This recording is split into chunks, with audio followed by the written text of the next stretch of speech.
The coalition of the National Consultative Forum has condemned the All Progressives Congress, APC, for zoning the 10th National Assembly leadership without equity, fairness and justice. Spokesperson of the coalition, David Israel, made this known during a press conference in Abuja. He alleged that the few selected were handpicked without due consultation and consideration with relevant stakeholders. The spokesperson added that the zoning of the principal officers of the 10th Assembly should be cancelled. The widespread dissent by sitting and incoming legislators across party lines are clear indications of the fact that the APC power brokers failed, neglected, and refused to consult widely prior to the ill-fated, ill-judged, and ill-timed decision and the announcement of their choices with arrogant fiat.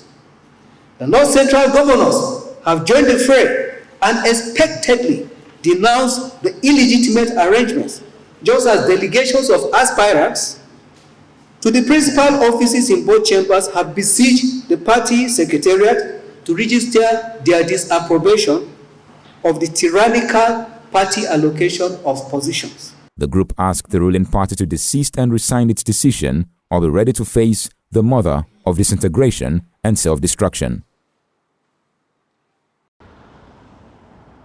Elon Musk has declared his intention to expand his business into China, the world's second largest economy. He stated this when he met China's Foreign Minister Qin Gang in Beijing on his first trip to the country in over 3 years, where discussed ways to develop new energy vehicles. The Minister of Industry and Information Technology said both men discussed the development of new energy vehicles and intelligence-connected vehicles without sharing further details. Musk has extensive business interests in China and on Tuesday told Foreign Minister Qin Gang that his firm was willing to continue to expand its business in China. China is the world's biggest electric vehicle market, and Tesla announced in April it will build a second massive factory in Shanghai, which will be its second plant in the city after a gigafactory which broke ground in 2019.